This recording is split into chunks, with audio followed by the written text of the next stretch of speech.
Time to start the day. It's Friday again, API storytelling time. I think I just have Aiden with us today. No Mike. We're a little sad about that, but let me bring Aiden in here. How you doing, my friend? Hey Ken, how are you? Good, no complaints. A little overcast here today in Oakland, California, but still beautiful enough because it's California. Yeah, I mean these are our final like 3-4 weeks of summer, so we have to kind of went by really fast, but we get to enjoy what's left of it. It went by really, really fast. I barely even noticed it. I didn't vacation like a lot of other folks. I'm hoping Mike, when he comes back, is nice and rested and feeling good because it sounds like he got some good downtime.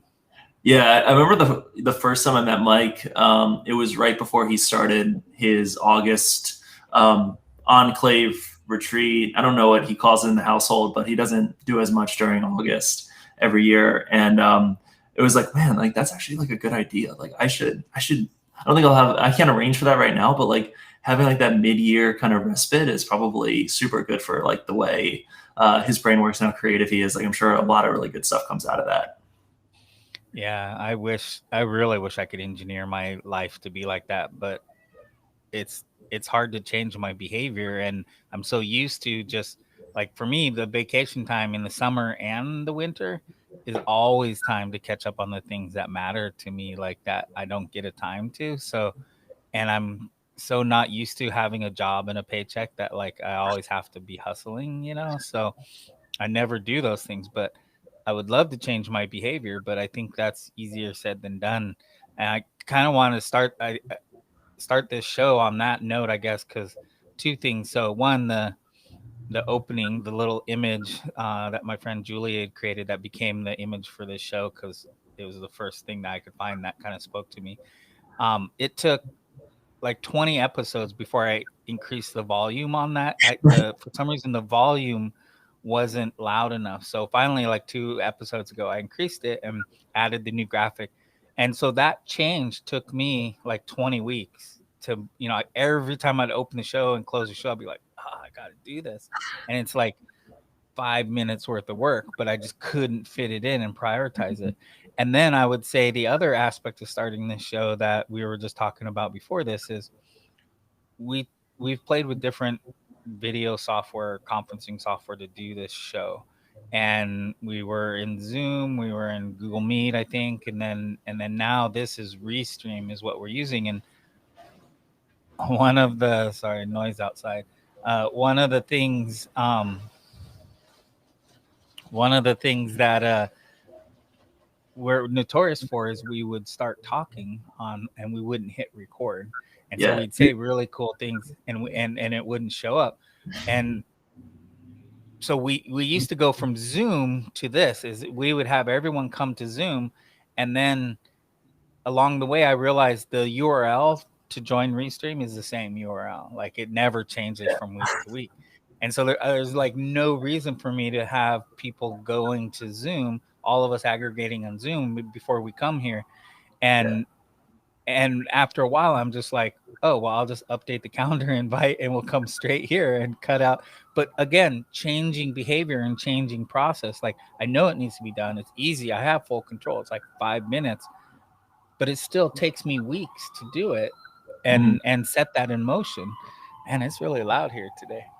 Um, and so in a ways, change is hard. Changing behavior is hard. And I would like to change my, on an annual and a holiday basis, actually take time off. But I think it's going to take a while. Yeah. Well, I think a few things for people who have been guests on the show and also people who are going to be future guests on the show. That was like our green room, but because it was Zoom, it was like the blue room. So we're just like hang out in there for 2 or 3 minutes. And it's not the worst thing in the world, but we would lose guests. Like how often would a guest come to Zoom thinking that was it and then like have to go like install like a plugin to make Chrome work right or whatever it was. Like we were losing guests, and then the shows would be a little shorter. So like any show that's not an hour is because we had trouble getting from Zoom to Restream. You'll probably plot it on a graph and see where all the trouble happened. But yeah, change is really hard, even when we know what we're supposed to do. And even if we can like, express it to people. Like a lot of the people I've been around doing coaching with and other things, like most people kind of know what they have to change. And that's like where, that's why I think like most self-help books are kind of useless, because they tell you what to become and what's important, but they don't tell you how to get there. And that's always the hardest part, is like actually putting change into practice. So I like to tell people that they have like 2 willpower decisions a day. Like you get 2 real decisions you get to make, where you change your behavior and you break your inertia.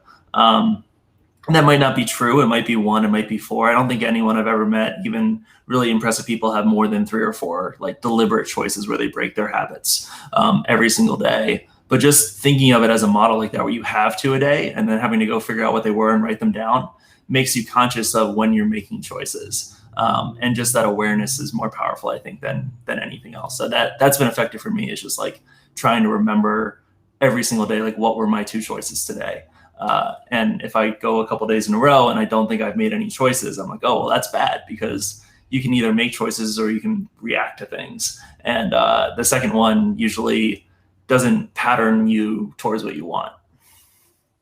Yeah. No, I got to adopt something similar to that, because I would say it forces you to think about change on a daily basis, at least to some degree, and prioritize it. Because I think that's the biggest problem I have, is I don't prioritize these little changes that need to be made that could make a big deal or a big impact on things downstream. But like you said, how many episodes have we had that's not a full hour because of this thing? It's like it causes friction.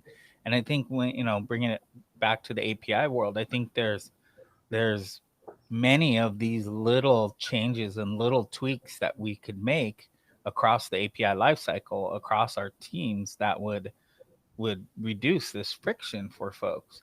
But how do you identify it? How do you see it? Mm-hmm. How do you identify it?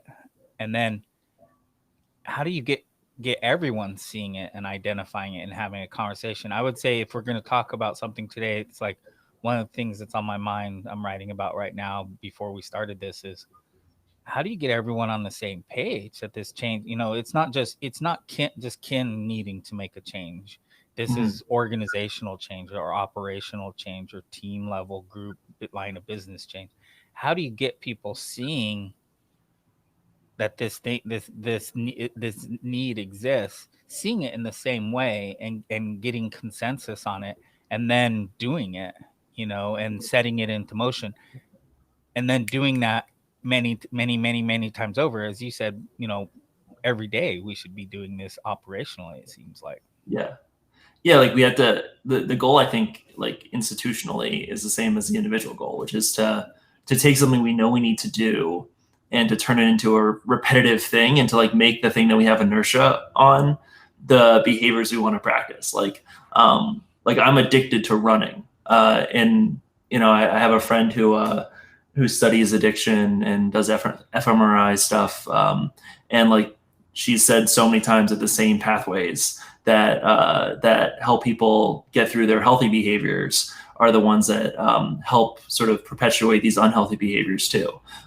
So you can literally be addicted to your good behaviors. And I think this is the same thing for teams. Like, you might know you have a problem, but it takes a lot of effort to go decide how to fix it, get everyone on board. But once you make the mono repo, then a lot of problems go away.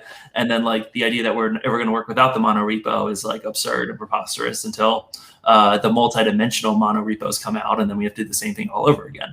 But that's like how this all goes, is you have to see it first, build the awareness, build a path to belief, a path to show here's how you can get here that's reasonable. And I think that's part of the problem with the API lifecycle today. Like, design first on paper solves all your problems, but the thing it doesn't do is give developers a behavior they can follow every single day to help them actually make their APIs better, because they're not going to write it all down. Like, people don't. And we have ample evidence that they don't. And yet that becomes an axiom that all these workflows are based on, is that people will, and we know that they won't. So it's funny to me that foundational piece has never been there. So yeah, I mean, I think that it's all, everything's fractal. It's how you change yourself is how you change your team, which is how you change your company, which is how you change your country, and how you change humanity. It's just at different scales. What are they building out there? It's like there's several buildings on each block that are all managed by the same group, and they drag the big recycling bins around, and they move them out. Like one guy's job is with a golf cart to haul cart recycling cart after recycling cart out to the street on a certain day. Like that's what he does, and it's got a bad wheel, like some of the carts, so it's just like Yeah. but, Well, all week here in Durham, I was getting an email from my building saying that they're gonna power wash the exterior on my side of the street on Friday, and I got this email on Monday, on Tuesday, on Wednesday, and on Thursday. And today I was like, oh, I know I should open my window, but I'll open it for 10 minutes during lunch to get some fresh air. And it was during that 10 minutes that water started shooting in and got all over my pizza. It didn't ruin anything or kill any books, luckily, but it did manage to go directly through the window onto my pizza in the kitchen.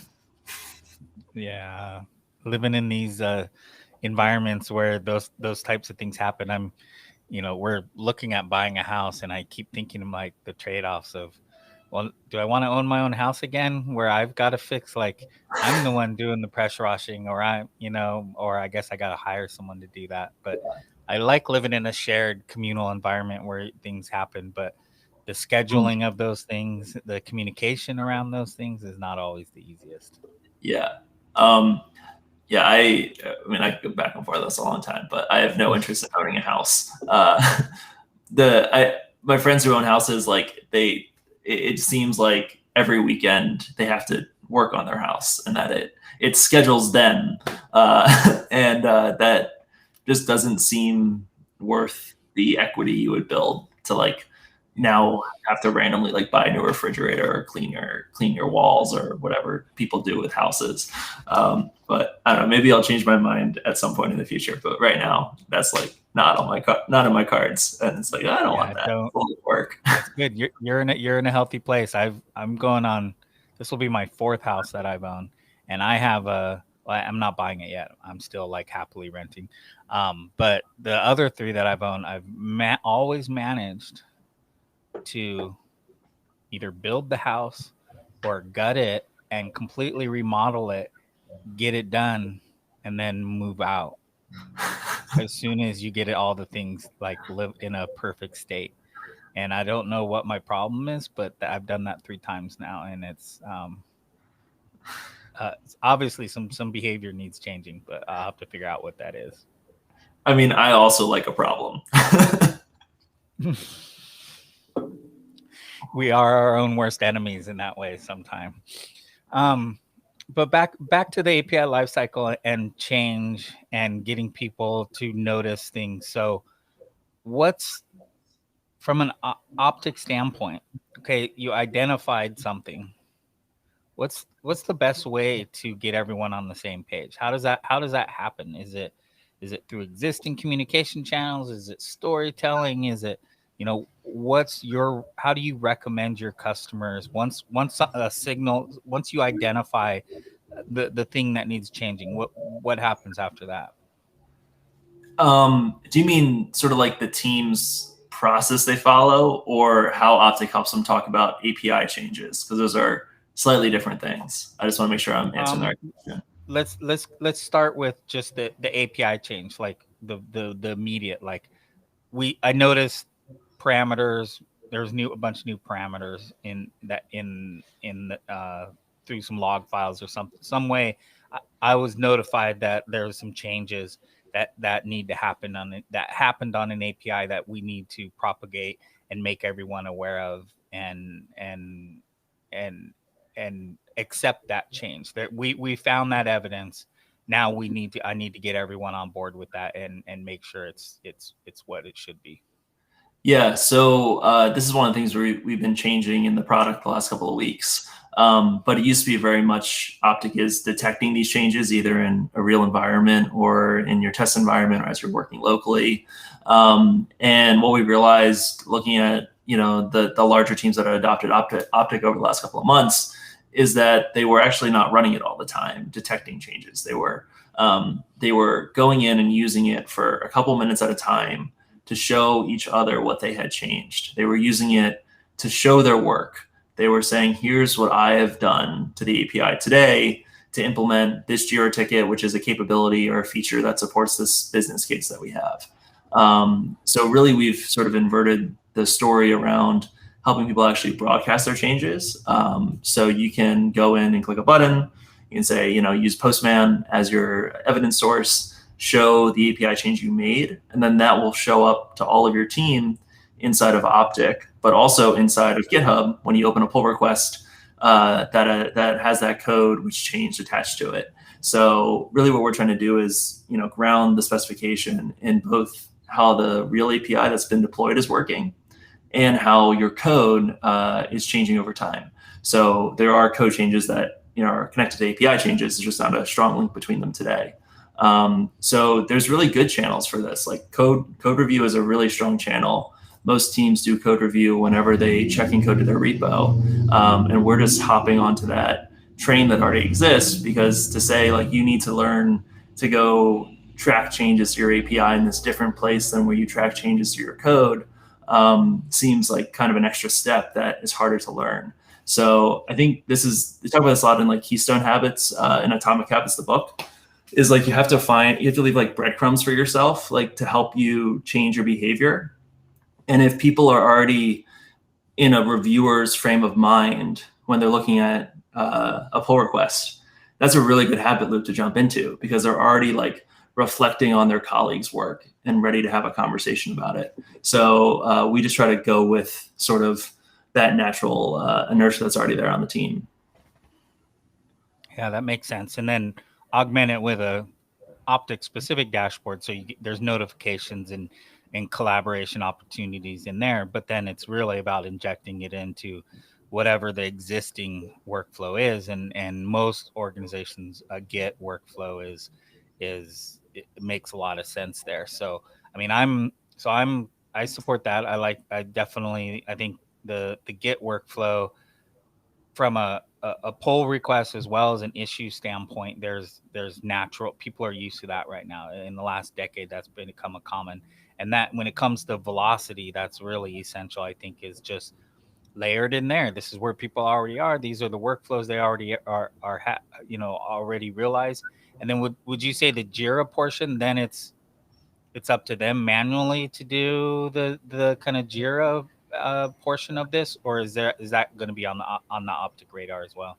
We'll probably have some integration for it, but it's really an admission that everyone's going to manage sort of their product in different tools than they manage their code and their APIs. So it would probably be something where you can sort of like have link backs one way or the other to Jira or Trello or other tools. I think if everyone started at the capability and worked down, that would be great, but I don't know if everyone does.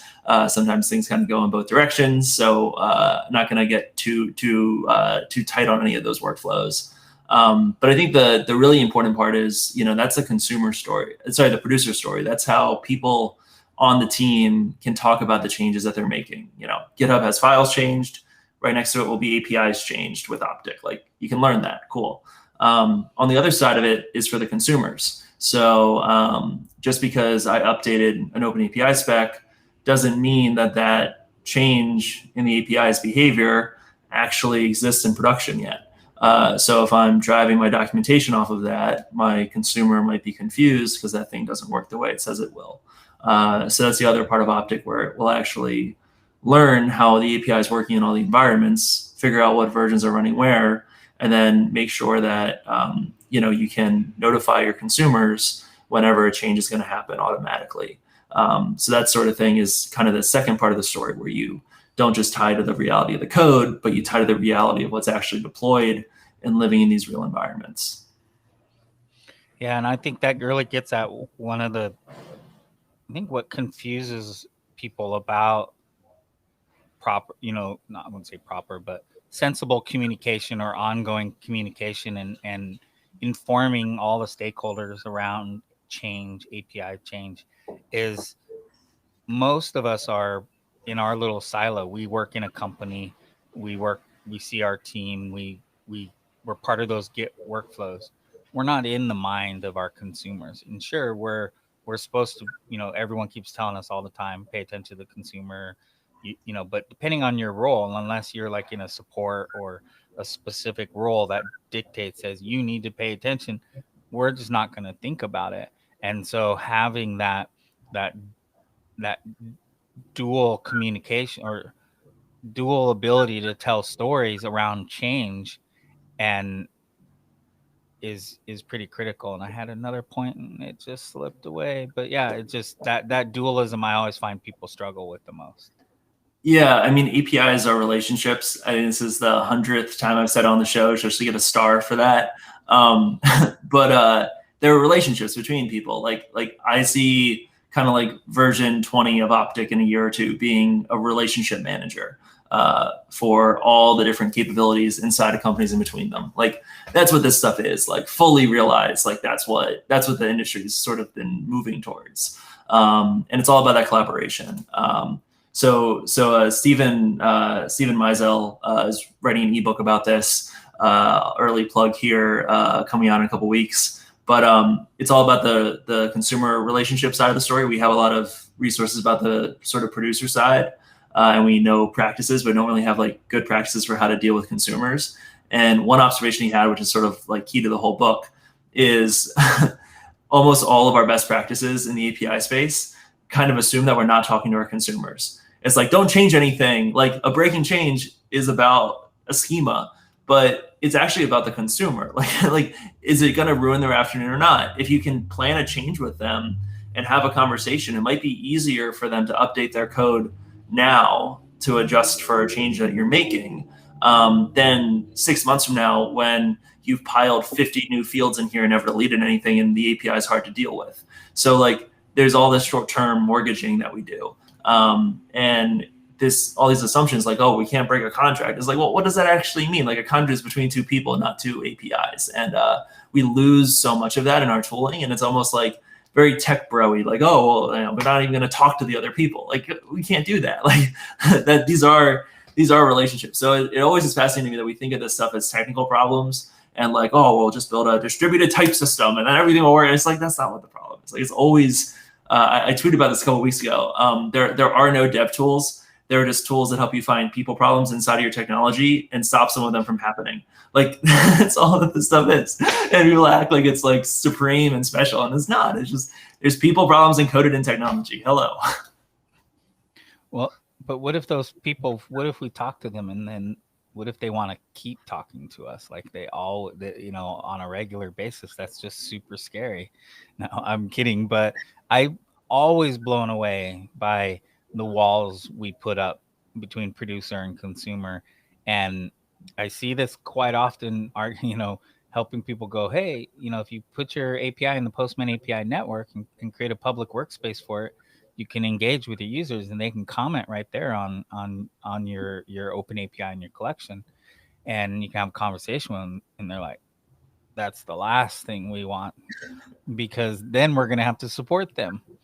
And then we're going to have to talk to them and answer their questions and be accountable to them. And so like a lot of people are just not interested in doing it because, we go, oh, well, we got 15 million developers on the platform, and people are like, no. And sometimes I would say these are for valid reasons in that they're overloaded and busy. They're probably doing too many things. They're shorthanded and don't have the resources they need to support their APIs in the way they should. So I don't always fault people for it, but sometimes and quite often I see people just don't want to do the work because us and why we see things as technical problems and we prescribe technical solutions out of the gate all the time is because we like those are the easiest ones to do. Those are the ones we get, and we don't have to actually deal with the people and solve the people problem. And I would say that's the number one reason technical debt accumulates, is because we're applying tech solutions to people problems over and over and over, and we're not honest with ourselves. And you can see this reflected in like the Gartner analyst approach. Like they're the last decade, everyone's been hammered with the provider or producer side story of the API lifecycle. And then there's like a paragraph about consumers, in there. And so it's very heavily skewed towards producer. Well, that's also partially industry driven. And if someone at Gartner is reviewing Optic, just don't listen to this part.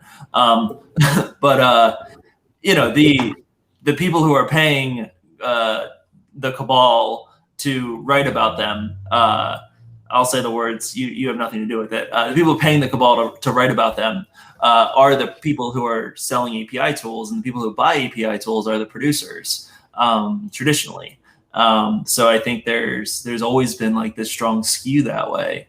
But just because nobody's ever solved the relationship side of this doesn't mean there isn't value there. It just means that it's a harder egg to crack, and most efforts go the other direction. So I think like what companies like Postman are doing with the network is actually like a really cool way to start engaging people from the outside.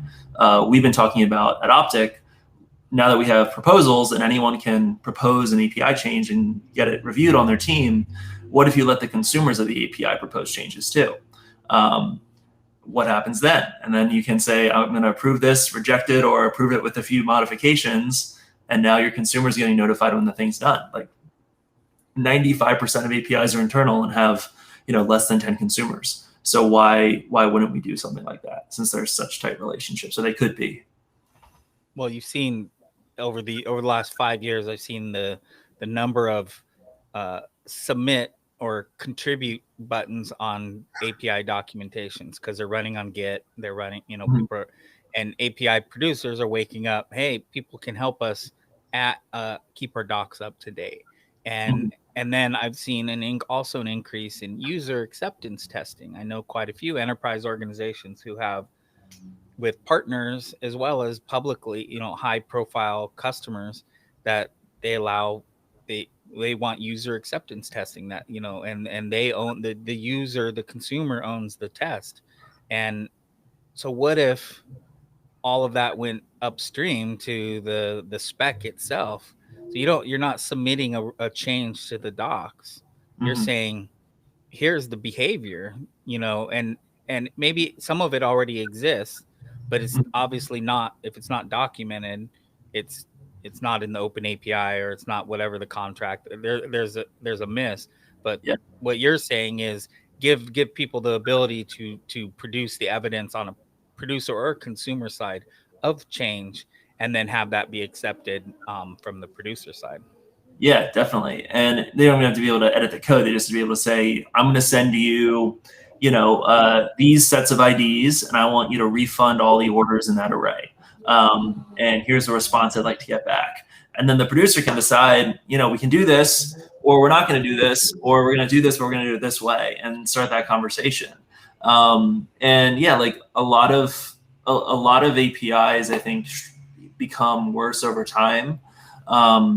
Because, well, there's a lot of reasons, but I think public APIs tend to have the highest quality, but that's because they have like 15 versions that they have to, concurrently maintain. Like Stripe's never deprecated anything, which isn't fun for them on the inside. And same with Twilio and a lot of other companies. So they get their quality from making new versions, which is they're swallowing a lot of engineering costs to do that. For these partner and internal APIs, they're getting their quality from never breaking anything, because they don't know how to coordinate internally. But the result of that is 3 years of doing that is like every one of those APIs is bloated, and there's 70 fields, and some of them have the same name, but one is camel case and one is underscored, and the value that gets from the API is the same.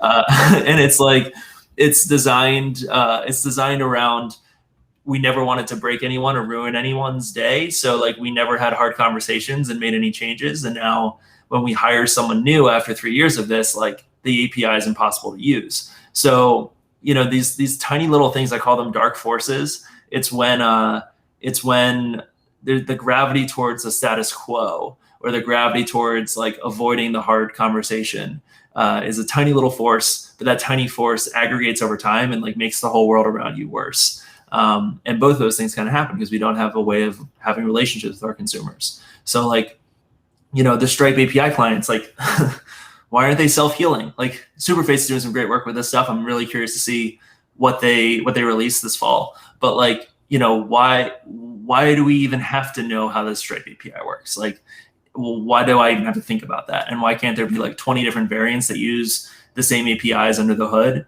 that address me as a user with my use case? Like whenever I string 3 API calls together, I shouldn't have to do that as a consumer, because it's not what my use case actually is. So yeah, I think there's just like so many opportunities here to make the world, and especially these API connections, better. But we're treating it like the Industrial Revolution. Like this is one of these like paradoxes of technology, is we're always like, oh, and once we have automation, everything will become more individualistic. We'll have personalized medicine, and everyone's technology will turn on the lights for them when they wake up in the morning.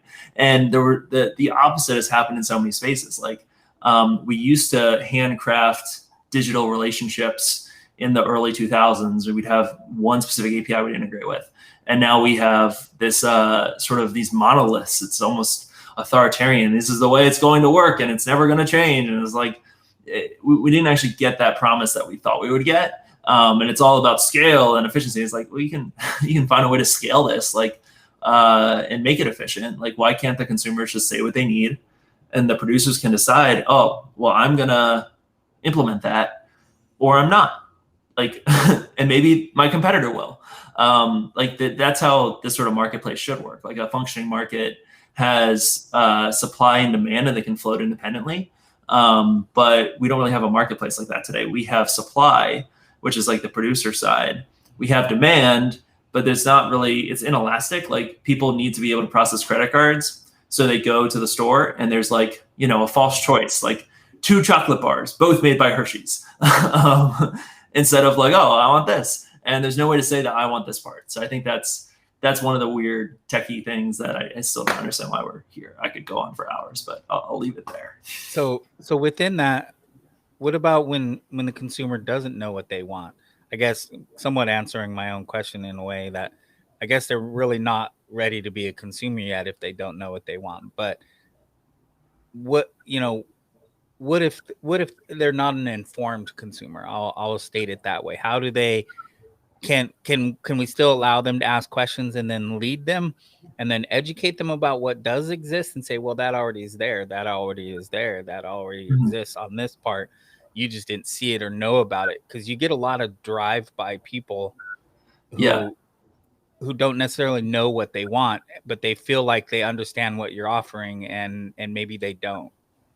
Yeah, I mean, this is going to be hard to fix in the way the world currently works, but I think if you can keep switching costs low, that's almost as good as informing all of the people, because they're able to move from one to the other. Like a lot of the time we don't realize the problems with our technical choices until we're like, already like married to them and moved in together. And then it's really, really hard to like break free, because we've done all like a friend of mine is he started his company, and he's gotten 1,400 people to buy the product in the last like couple of months. And they did it all on Stripe, and then Apple caught them and is making them do the in-app purchase thing.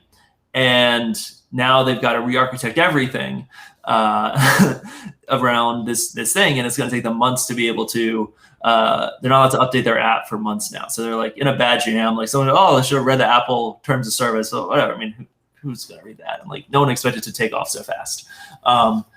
But now, like, that these APIs are entirely different. That they both check people out and let people pay you on a monthly basis, but they're entirely different things.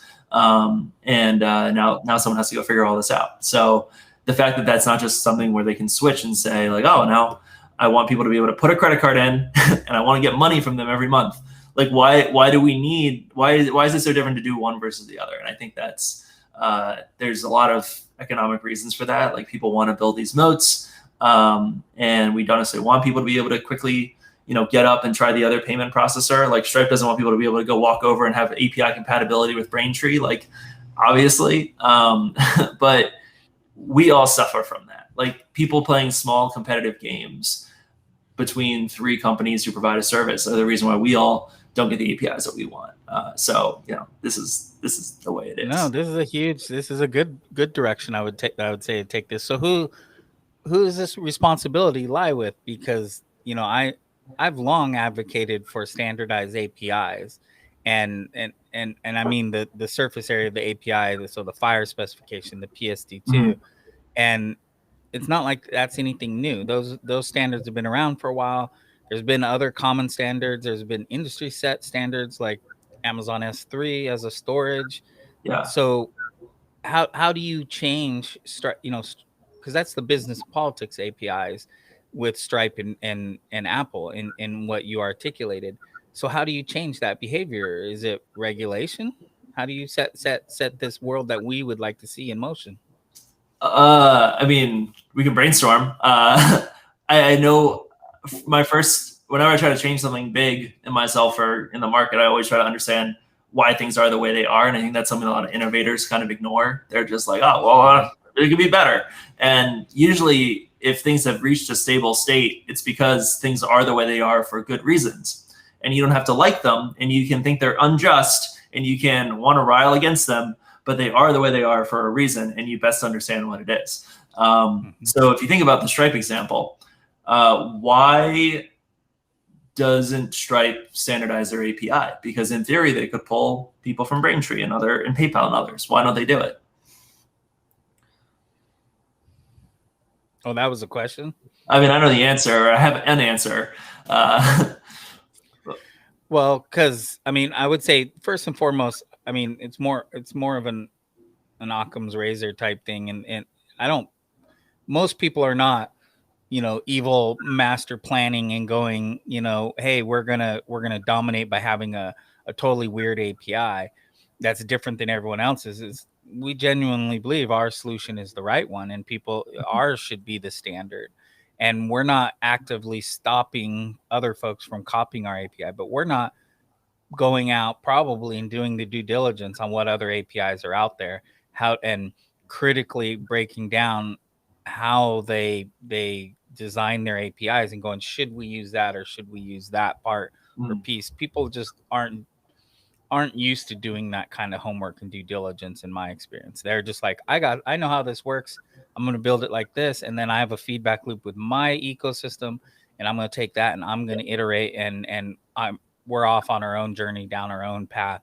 And bringing that back home to a standard gets harder and harder over every day. And then I would say the next wave that I see of folks trying to set this in motion are the aggregate APIs. Cloud Elements. There's been quite a few of them over the years. I've seen them come and go. Very few are able to monetize, but offering an aggregate API that standardizes across. So they'll offer a social one that you can post and it'll go to Facebook or Twitter. But then those APIs block that. Like Facebook made it so they don't have a post API anymore. And I've seen so I've seen that for payments, I've seen that for docs, I've seen that for social, really the common stack of resources. But there's a lot of political and business friction, terms of use friction for those players to do that. You can't do that. There's not a lot of incentive for the Stripes and PayPals now that they're so far down their journey and their road to do this. So regulatory becomes one of the main things, or competition. I would say that someone comes along that captures, I thought like Braintree and Venmo and those were going to be that for a while, but then they get gobbled up by one of the incumbents, and then that slows, and so competition only has a certain amount of effect or impact down the road. Regulations can just screw things up. So I don't know. Well, I think you hit on a bunch of the dynamics there. So the one dynamic about competition is really interesting because we dealt with this when we were building DropSource. We had to make sort of a mobile app development tool that let you do iOS and Android at the same time. And the challenge was that those two were in fierce competition. So we were basically building like a visual API with our GUI tool to access these underlying system APIs in the operating systems. And they were always in competition. Like Apple would release Touch ID, and then Android would release the touch thing on the back, and they'd be slightly different in interesting ways. Or they'd have their own internal payments API or their own local notification API that was slightly different.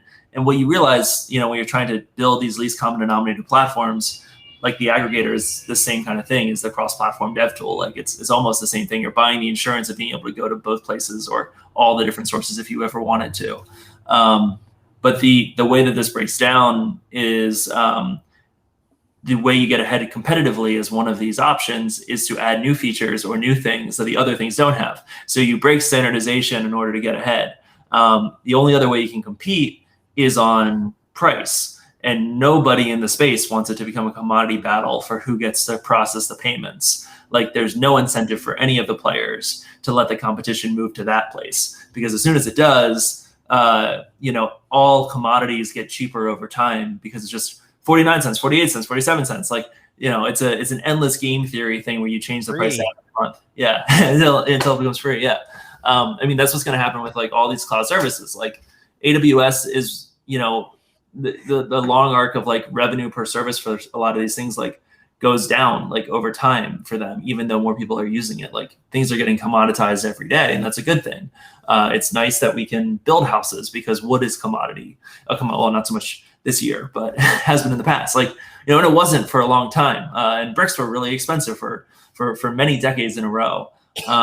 So like commoditization is good, but in tech, it's all this winner takes all kind of thing. And like, it almost dampens competitive nature will work against standardization. And then fear of commoditization works against coordination. So you end up with like these two very strong forces keeping things the way that they are. Yeah. And that's why you see the FTC right now in the US poking at Apple about some of their APIs, because, there's the technical aspect of whether your API is standardized or not, or whether it's a HTTP web API or low level device or whatever. And then there's the business of it. Is it free? And then the business, you have to charge to get access, pay to get access. And then there's kind of the political aspect. And you see this playing out with the FTC and the Apple one. That is, do your partners have access to different APIs than what's available to the public or to the main ecosystem? So your trusted partners have, and then there's not just different APIs, there's quality of service. Is how much API calls do you have? How many OAuth tokens can you get? And so and how many elevated error rates do you see? A lot of errors, and there's a lot of ways that you can introduce friction into the API consumption that will, and this is what Facebook's under investigation for, is with the acquisition of WhatsApp and Instagram, and the images and messaging is, all right, who are the top 3 players? We buy the top 1, and then we introduce friction in various ways to the number 2 and 3 players. And that's how we stay ahead of the game. And so there's little incentives outside of regulation stepping in to correct behavior back to change behavior of these platforms. It's, as much as us tech folks like to believe APIs and interoperability and standardization, it just makes sense and is just super logical. In these business and political industry realms, it doesn't make sense. It's not logical. Yeah. I think it's a good idea, but it's one of those good ideas that I think is never going to actually happen. And I think more good ideas in history lead to terrible outcomes or just never get implemented than do. And a lot of the times it's the ideas that seem bad that end up having the most impact on the world anyway. So like our predictive capability, let me check the latest. Still at 0% dump head on it. So we have no idea what's going on. Yes. This is a lovely conversation. It's one I love having, and we've been down several times. But I want to shift back because I did have one thing I wanted to get answered or hear is give me the story, the man on the street story for version 1 of Optic. Why does it matter to me? Yep. So Optic has its first cloud version launching soon, using the open source product to come out with our team version that's coming in a couple of weeks. And it does 2 things that help your team build better APIs. The first is it helps developers show their work. So just like they checking code to their Git repos, they're able to show their team in less than 2 minutes what API changes they've made to get their job done that day. And it does that by helping them look at the traffic using the tool and then document their changes without having to write OpenAPI or learn any complicated tools. Once everyone on the team is writing down their changes and showing their work, it fosters conversations so that API changes are part of code review. You have files changed in GitHub, and you also have APIs changed with Optic. And teams can have conversations during this natural point in their workflow and decide, hey, like we shouldn't add this field or we shouldn't break this consumer. And it just makes us aware of what we're actually doing. So many of these API changes happen without anyone knowing about them or without anyone talking about them, or they don't get talked about until the consumer notices them 3 weeks later. So this just helps your team stay ahead of it. You can write complicated governance rules. You can do whatever you want to like start to enforce things more automated if you want to. But step one is just having a conversation whenever the API changes, and Optic makes it really easy to do that. And so it doesn't matter if I went and directly changed the code, or I went and changed my open API and published it to the gateway and that changed it. It doesn't matter where those changes originated. I can still extract or have immediate evidence available to me to communicate what just happened. Yeah, you can collect the changes from anywhere. It can be your local machine where you're developing. It could be your development environment. It could be like a staging environment where some of the changes are happening. We have, sorry, there's stuff going on there. We'll constantly be monitoring sort of your code as it's changing to link each of these API changes to the code where they started, and also the real environments where your API is running. So you can always see what versions of each endpoint are running where. So you always will know what your API is like in production, or what your API is like in staging, or what your API is like in this partner integration environment you have set up over there. And you don't need to have like 4 different open API specs to keep track of it all. So all of this sort of grounding to reality, the reality of your API as it is in code, and the reality of your API as it is in the real environments, is stuff that we handle for you automatically, just from looking at how things are changing over time. And so it doesn't, a lot of why I think design first and other practices have gotten popular is because of the promise that you're gonna push communication left. You're gonna get people iterating and working on the open API in a collaborative way, and that makes a pretty big assumption that people want to collaborate on an open API and work together, which I'm finding is not the case. People rarely want to work on an open API. People rarely want to do it together in a collaborative way. They might want to do it in their own space, but they definitely aren't that interested in doing it together or at all. They just I don't care about open APIs. So it's really puts the accountability, but also gives agency to the developer to, like, if they're going to make many incremental changes every day, like 2 or 3 changes every day, and here's the evidence, and then it goes to whatever stage Optic helps. It's up to them to communicate that and with teams and with the consumer and respond, or not. It's not up to them to communicate. It's up to them to respond to that feedback and change their habits and behaviors based upon what their team members need or require, or what consumers are needing or squawking about. It's not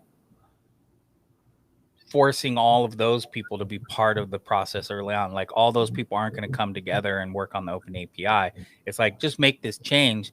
And if you're pissing people off, you're going to learn about it through the existing process and flow.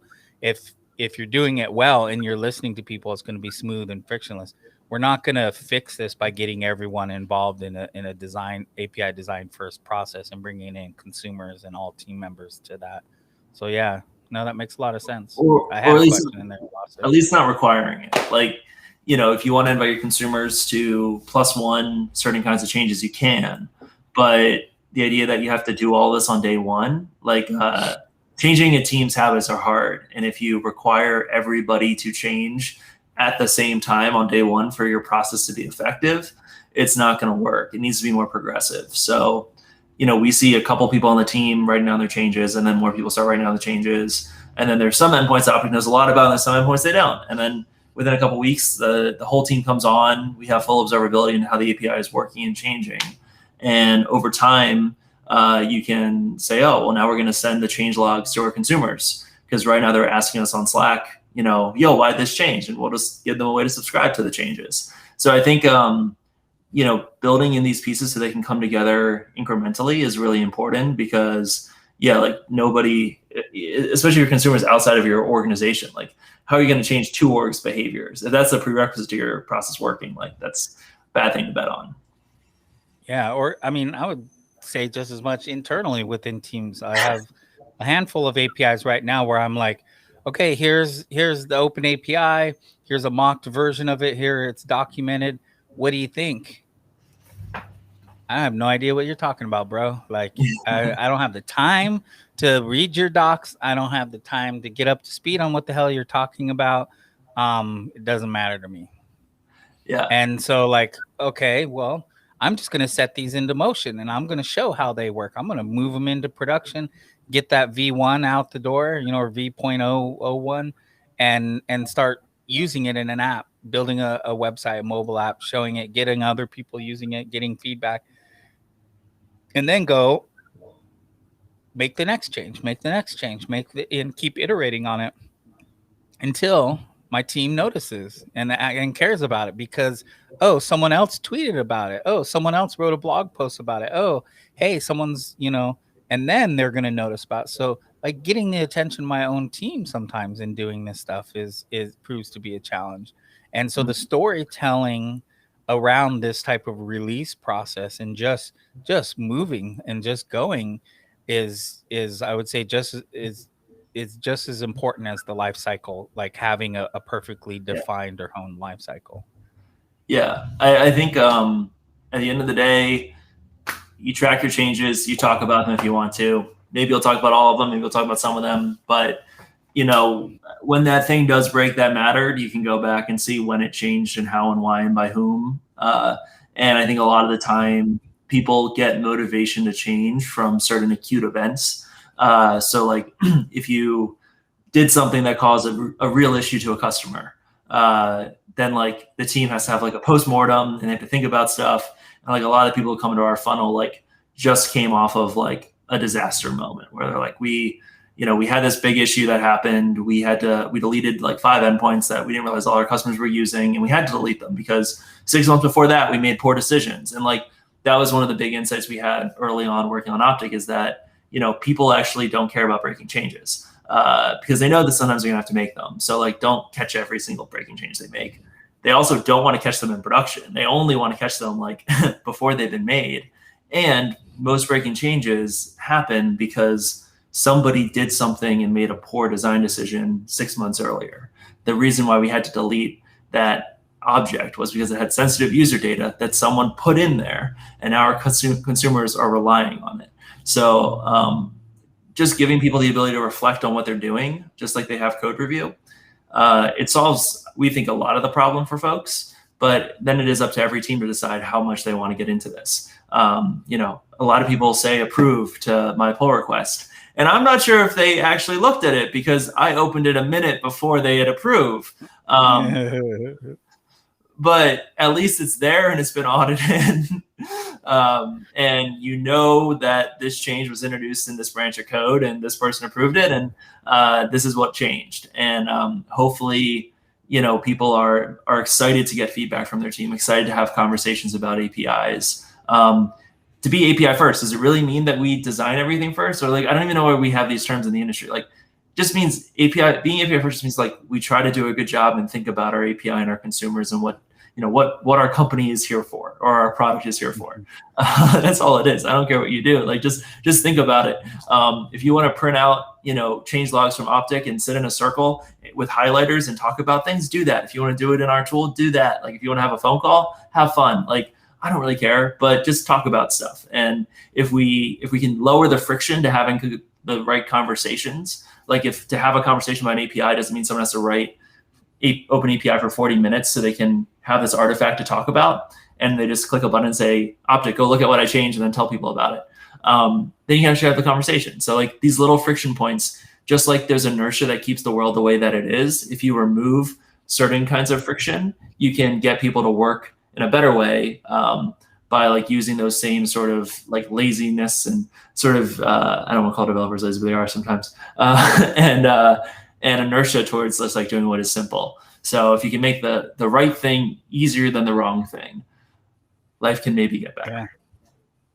Yeah, and also I would say operational level observability. I think a lot of folks talk about observability in the sense of an instance of an API. Is it up? Is it down? What sort of traffic? All of that stuff. But this is operational level. Like, just do what you do. Let people do what they do. And like you said, I can go look at the pull request that was closed. I can look at, there's all these observability points, these existing outputs that exist from how we do things on a daily basis that I can go check. And there's also gates if I want to make things hard by adding governance or tests or checks, linting, governance, all of that. Or I can let people break and do things, and then we have the ability to learn from them, and we can change behavior. So it just depends on your people and your org and your process on whether you want to go with the heavy-handed gate or giving people agency, or a blend of the two to make it make sense for your group. Yeah, 100%. And we've had a lot of teams say, like, we want heavy-handed governance, and then they think about it like, well, actually we don't. We just want to tell people what the guidelines are. Or if we're going to do a breaking change, that's fine. Like, there's 3 consumers of most of our APIs, but let's make sure that one of the people who hits approve works on the team that's the consumer. And like little rules like that have a lot of leverage. And I think we do a better job than we realize a lot of the time. And there's also a lot of things to be pessimistic about, but if humans are able to have the right hard human conversations, and the prerequisite isn't, Ken, go write 40 lines of open API before I can even talk to you, then I think the world can be a little bit better, and that's what I'm willing to bet on. Agreed. Well, I think we got to end it on that note, my friend. We're over time. It flew by, though. Thanks so much, Ken. It's been fun. Yeah, always a pleasure. Any big plans for the weekend? I am running my first race of the cross-country season tomorrow on my year-long goal to break my college cross-country times. So we'll see what happens. Should be fun. Probably not going to happen tomorrow, but we should hit a good milestone. Good luck. That sounds like a good time. I just got a hike planned tomorrow with the wife and the dog, and it'll be pretty low-key. But enjoy your weekend. Will do, sir. Enjoy your walk tomorrow. Have a good one. Alrighty. Cheers. We'll see you next week. All right.